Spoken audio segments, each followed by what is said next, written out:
in less than 30 minutes and for you to learn something that's informative and helpful and knowledgeable, that you feel like you invested this time well and you can use it tomorrow. If you would like to get a copy of the slides, no problem. Just send me an email, Jackie@brandrusso.com, and I'll send the slides to you. Also, if you registered for the webinar, you'll get the entire thing emailed to you, the audio and the slides, like the entire presentation, about an hour and a half or 2 hours after we're done today. If you go to pinpointforhealth.org and click on the webinar tab, you'll see the next set of webinars that we have scheduled. Feel free to register for any and all of those. And all of our past webinars are archived there. In case you missed one and you want to go back and watch it, feel free. You can watch it as many times as you want until you actually fall asleep. So we will get started today with physician personal branding. My name is Jackie Russo, and I'll be presenting this information to you. I head up the team here at Pinpoint, which is completely focused on branding for nonprofit healthcare organizations, or NPHOs, as we refer to them on Twitter when we use a hashtag.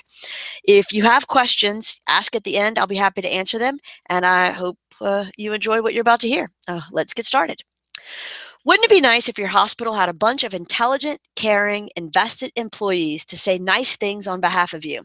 Oh, wait, you already do. Now, when it comes down to it, what you have are a number of different stakeholders. So whether they are the stakeholders that are employees, and whether they are the stakeholders that are physicians, that are management, patients, you've got all of these stakeholders involved, right? And they will be, I would imagine, more than happy to share the positive experiences of their day if they're encouraged to. And you have to encourage them in the right way. You need to encourage them through some training on how to use the tactics, some messaging on how to say it so they know how to explain it, and you need to give them more information. They only know what they see and encounter throughout the day. So expand their horizon of knowledge. Let them know the good things that are happening throughout the organization so that they don't have that tunnel perspective of what's happening. Instead, they know everything that's going on everywhere. That will help them know what to say and who to say it to. The physicians you staff are essential to attracting community buy-in. Unlike other types of businesses, patients go to the hospital solely for the doctor's expertise. That expertise becomes an ownable part of the overall hospital brand. So think about all of the different ways that your physicians come in contact with the community, whether it's the patients that they see, that are their actual patients, primary physician type of situations, or referrals when someone refers a patient to them because they're a specialist, or the social times that they have, whether it's at the grocery store, the ballpark, church, whatever it might be. So your physicians are out and about in the community. And what they don't want to be asked about is, can you check this mole? When I do this, it makes a sound. What do you think? So they probably will get asked basic conversation topics about what's going on in their lives. This is a great opportunity for them to know what to say and how to say it to really expand the brand. And from a business perspective, it makes sense to market their knowledge as part of the hospital's image or organization, whatever it might be, whether you work actually for the physician at the physician's office, or you're a part of a center or a nonprofit healthcare organization that works with a specific community, or you're part of an overall healthcare center and hospital. No matter where it falls in, the physician, quite honestly, is the last person we turn to when it comes to branding. They don't spend any time in front of computers. They don't tend to engage in conversations about marketing or branding. They get cornered at cocktail parties to talk about medical maladies. So we haven't done a very good job as an industry and as a community to train the physicians on what to say, how to say it, when to say it, where to say it, etc. So we take the onus on that. We need to really step it up and give them a little bit more information on how to communicate this to them and what it should be. As a marketing director or community relations specialist or public relations director, whatever you might be, you've got a team of potential brand advocates right inside your hospital. By influencing your physicians to invest in personal branding, you can effectively strengthen the brand of the organization at large. So think about that. Think about how much potential branding opportunity there is, both positively and negatively. And so it's got to be all about how to message train those physicians so they know how to say and what to say and to whom to say it. And that's really what's key, is making sure that they're on the same page with you so that they really know how to do it, because their knowledge and expertise and the information they can share would be invaluable. But again, they only know what's in their tunnel. So you've got to give them exposure to what's happening in the rest of the organization. That's going to be important. It's all about inspiring pride in your doctors so that they represent you in the best possible light. Here are 4 ways your doctors can start building better personal brands for themselves, which in turn builds a better brand for your organization. Number 1, reviews. Have your doctors read up on what patients really think about their practice. Now, you and I know that might be some dangerous territory. They might hear some things they don't want to hear about themselves, about the cleanliness of the waiting room, about the pleasant attitude of the person who checked them out, about the people who helped schedule the appointment in the first place, about how user-friendly the website was, whatever it might be. So be prepared. There might be some resistance and some pushback on what they're reading. You could get lucky. There could be 15 comments and 14 of them could be very, very positive. But be prepared that there is any negative, they are going to probably feel a little defensive. This is a new world for them. They don't spend all day on the computer. They spend all day taking care of patients. So you've got to kind of indoctrinate them into how the world has changed and why people feel the need to go and review them as if they're a restaurant, because they're going to find it offensive, and I don't blame them. Here, we like to get inside the heads of our clients' customers, inside the heads of your patients, and understand how they think and how they feel and what their experience has been about. If you do have 15 reviews online and 14 of them are super positive, we could probably rule out that one as just a total crackpot. Sure, I'm fine with that. But if you have 15 and 13 of them comment in a similarly negative way or provide some what feels like kind of connected constructive criticism, well, then we need to take action. There's something going on. And like it or not, reviews are here to stay. In some cases, you even have reimbursements being tied to them. So it's going to be more and more important that we pay attention to them. And when we talk about reviews, let's talk about it. We're looking at the third-party sites that provide a place for an online review of a physician. We're talking about all of the social media places, Facebook, Twitter, everywhere that you can imagine where people are making comments and posting things. And the first reaction when you're having this conversation might be, well, we don't have a Facebook page, we don't want one. That's totally fine. But you can't control the patient or the patient's parent from or child from checking in and creating a space to provide a review, to provide an online commentary on their experience, to even post photos, which I've seen a lot lately, of photos of dirty waiting rooms in the pediatrician's offices with toys and chairs that are grimy and gross. And this is in both the sick kid area and the well kid area. So we've got to pay attention to these things because we turn a blind eye to it. We're in and out past it every day, all day long. We don't even notice. That's your kid's excuse for not picking up their rooms, right? And not realizing they left a stream of things throughout the house. Well, same thing in the office. People just don't notice. And so having those visuals are important. You can't decide, I'm not ever going to be on Facebook. If you are a public entity, if you are anything, if you're a park, if you're a street corner, whatever it might be, people can go and create just by checking in. If there's not already one created, Facebook will create it for them. And here's the thing, with the way Bluetooth technology works now and the tracking on our phones, as soon as I go to that same space, it will provide that review for me. It'll just pop up with that information. So it's going to be right there. So you want to make sure that it's honest and truthful, and you want to address it if somebody had a bad experience. It's the first step in learning how to speak to the community, is knowing what the community thinks. Our mantra around here is change the conversation. Well, if you walk up and you hear a conversation going on and it's negative, you want to change it to the positive, right? So you've got to know that conversation to know how to change it. Reading the online reviews is good, insightful research. And we have to put our egos aside and really figure out what it is that people think and how they think it. The second thing we want to focus on is differentiation. And this is of a particular concern for us because we're all about branding. We know that for obvious reasons, it pays to differentiate in a competitive marketplace. Now, healthcare, we didn't used to talk about business and competition and marketplace. It was about the mission. It was about maintaining health, restoring health, getting people back on their feet, making them feel better. That is all still true.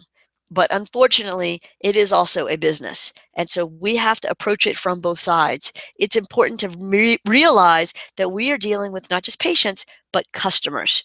And so the customers don't know enough about your business or your practice to know who you are and what you're about. You've got to tell them.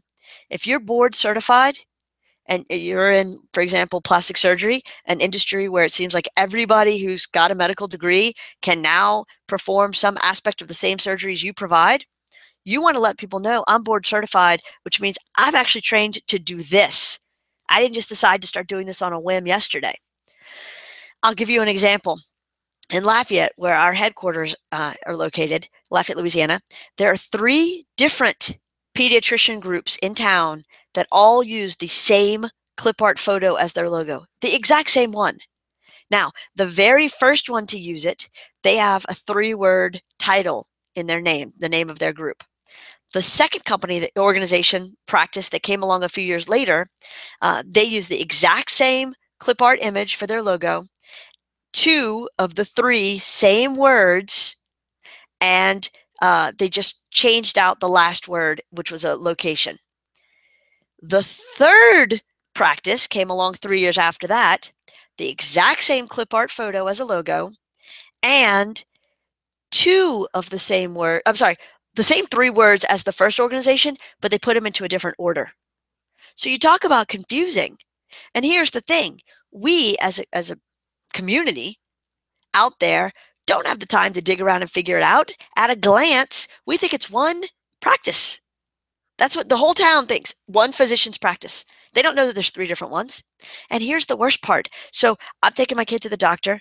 I go online because I need the address or the phone number or to download new patient forms or whatever it might be. And what happens if I pull up the wrong one? I'm not going to know. That happens about 10 times a day, where somebody goes to one of the 3 offices and they actually had an appointment at another of the 3 offices. Seriously, it just goes to show you how badly differentiation is needed. And that's both visually, your logo, your typeface, your name, and in terms of your messaging. Who are you and what are you about? How are you different from other practices? Why should patients come to you? And now you're thinking right now, well, patients come to me because they need care. And if they don't come to me, they'll go to somebody else, and that's fine. Sure. But we're watching through a series of evolutions in the healthcare industry. It's actually becoming more and more competitive. There are more patients, they need more things. And so it really is becoming important for people to know who you are, where you are, and what you're about.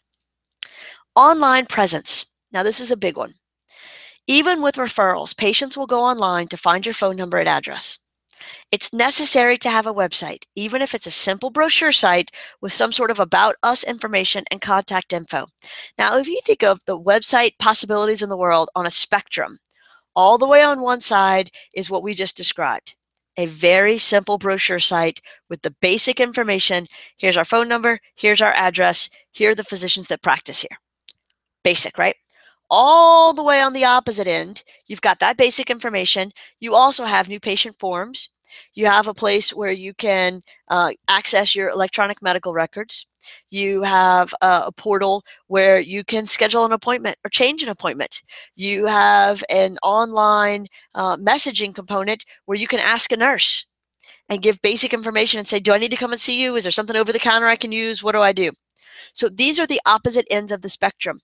Our advice to you is get on the spectrum somewhere. Doesn't matter which end. It could be all the way to one side, which is the most basic, all the way to the other side, which is the most fancy, complicated, impressive ever.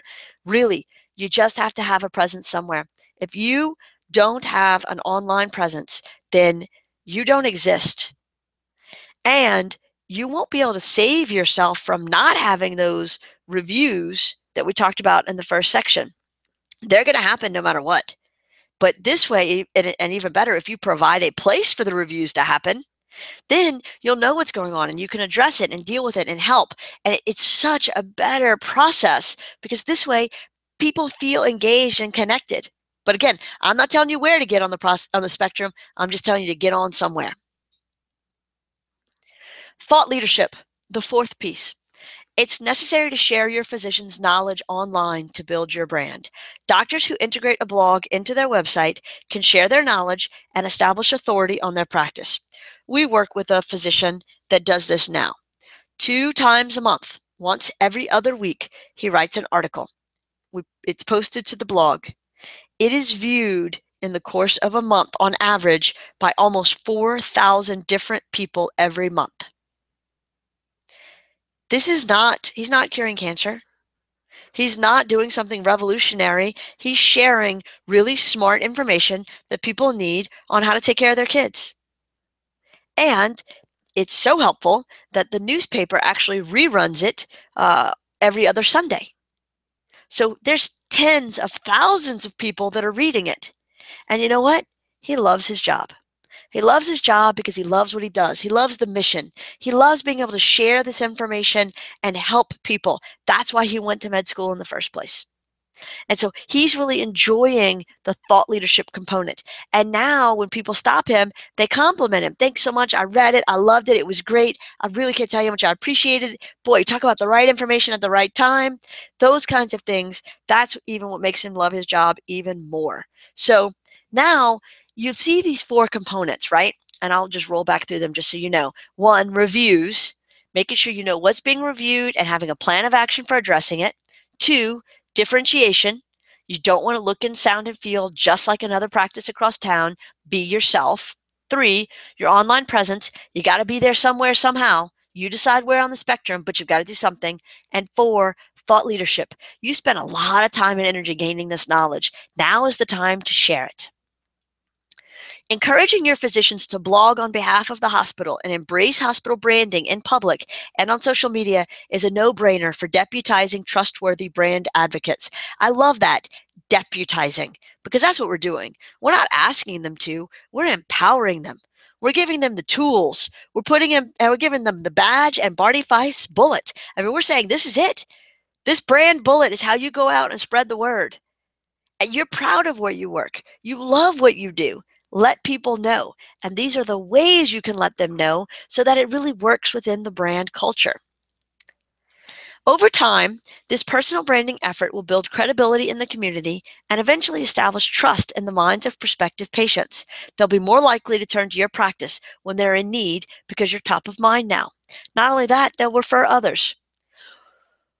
I am sure sometimes late at night, after a very long week, you dream of being able to pick and choose your patients.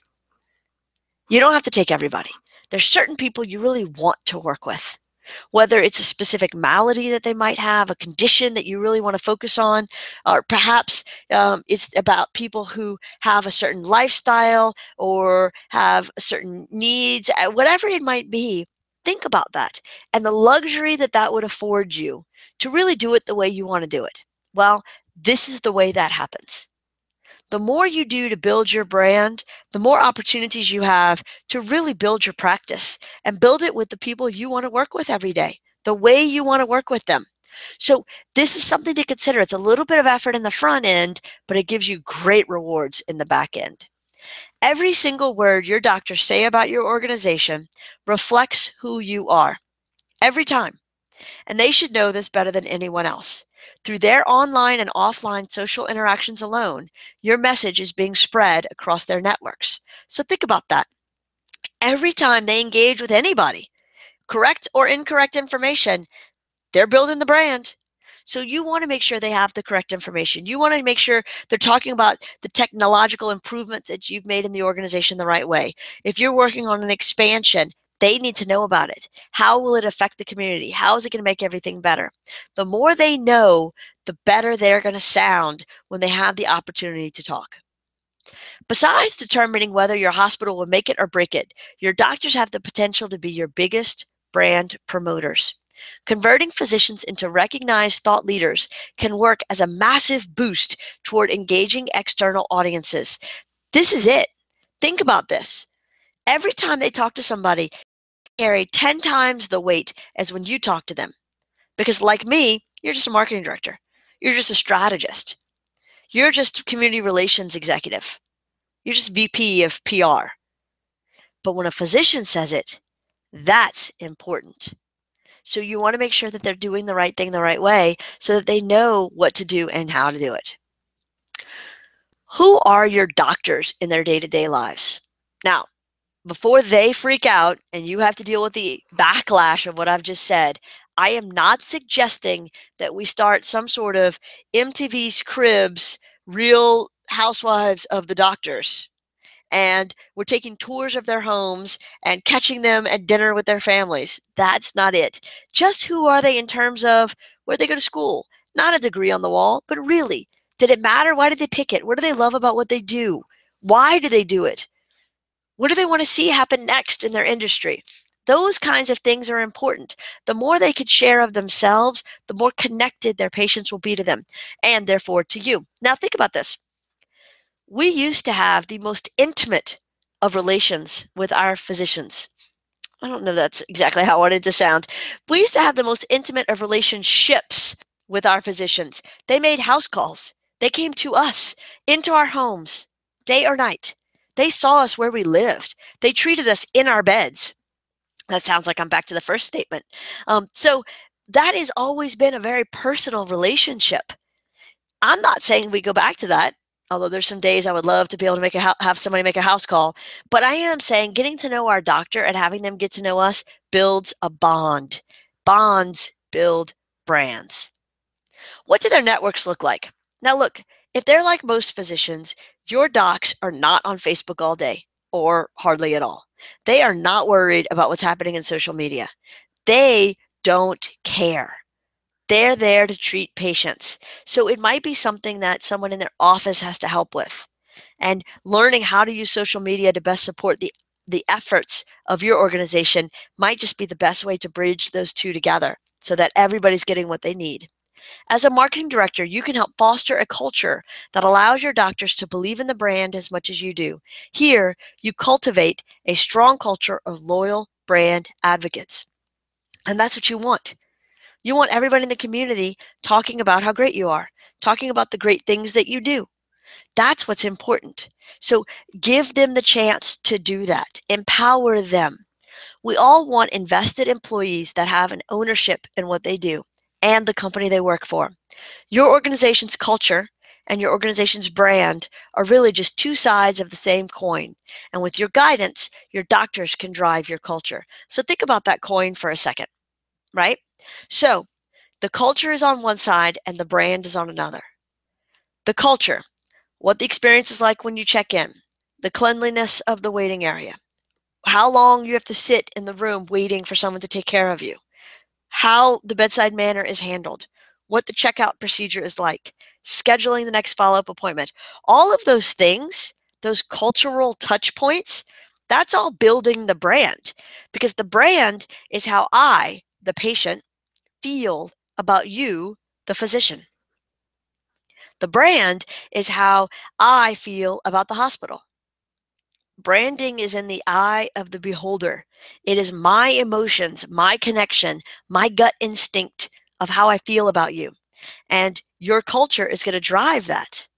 So truly, culture and brand, same side, two sides of the same coin. You flip one, you get the other. So you want to make sure you're focusing on culture because that's how you're going to drive the brand.